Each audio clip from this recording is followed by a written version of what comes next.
What up, though? Welcome back to the source of the secret sauce. I'm your host, Big Breeze. And if I say sauce one more damn time, I have a sauce attack. Yeah.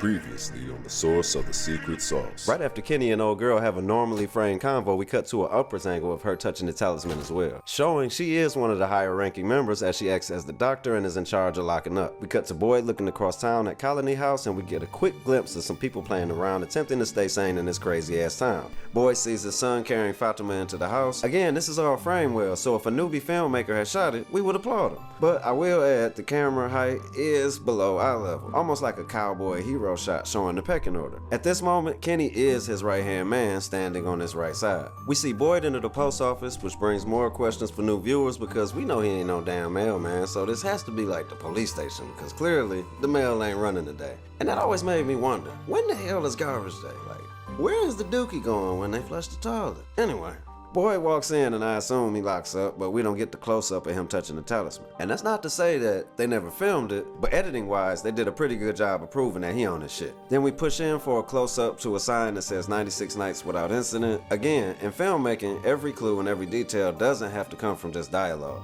Sometimes it's the color blue to make you feel sad. Sometimes it's wardrobe choices. Like in the movie Casino, Ace is the only character whose tie matches his dress shirt under his jacket.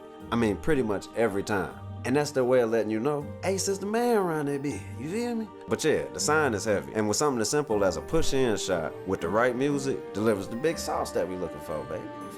Big sauce, baby. We cut to Frank getting cussed the fuck out. No exterior establishment shot, just the interior one. Then a floor level shot of Frank that grounds us, remind us that yes, we live normal lives, but part of that normalcy is bad decision making, especially when you're drunk. We see my mans kick him a little bit, try and wake him up, and he goes and locks up the bar like, fuck it, ain't nobody got time for Frank bullshit tonight. He cut to one of my favorite shots, perfectly framed teal and orange Hollywood colors, with the mother and daughter worried, waiting on Frank's goofy ass. We get a cutaway of what they're looking at, but it's quick. The quickness implies, no, we're not about to get a scene of, oh, there you go right there, he on his way now. Nah, we ain't getting that, he ain't coming home tonight. Frank drunk, and he done fucked up. The door being open, and the lights being set to a certain Kelvin in temperature, makes you feel a certain way. The orange porch lighting and orange house lighting would give a warmer feel, almost like morning time. This teal and orange combo is clutch. Using this angle and leaving the door open so you can see the orange is key. That convo with the door closed and them both on the porch would have been dull and lacked depth of field. The door closes, we cut to black. A drone shot swoops in and it's almost like we get a POV of the town's big bad. I know most will see it as just, oh, okay, cool, drone shot. But these are deliberate. It starts in the dark, and then we see trees. Then the town, cueing us in.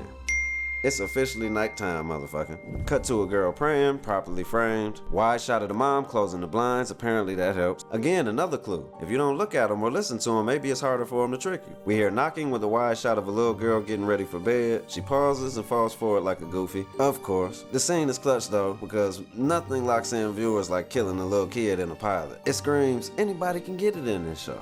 Just like The Walking Dead's pilot. She tries to ignore the monster, picks up her little bunny or whatever it is, but stops and speaks to the monster like a damn fool. I'm sure she's been here long enough to know better. We see the mom again, and Teal and Orange touching the talisman heading upstairs as she smells some bullshit brewing. She lifts the blinds and boom, Teal and Orange. How the hell did she get up there though? I'd pay to see that part. But yeah, the old lady is framed properly, but the girl is not. I wouldn't be surprised if in the future we find out she plays a bigger part later. I'm putting my bid in now that the first person to die on the show, and the first person we see kill someone, a person, not a monster killing someone, will be huge factors later. So that would be this little girl and Sarah.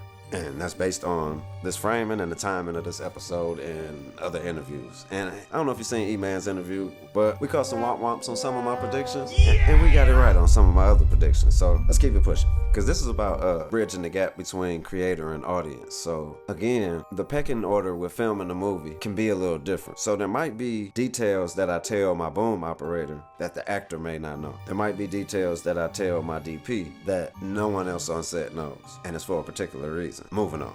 So framed well, and boom, ugly as hell. But for more, like and subscribe, and we got a long way to go before we get to season 4. And you know I'm here to help bridge the gap between creator and audience, so that's up for me, baby. If I say sauce one more damn time, I have a sauce attack. Drink Studios.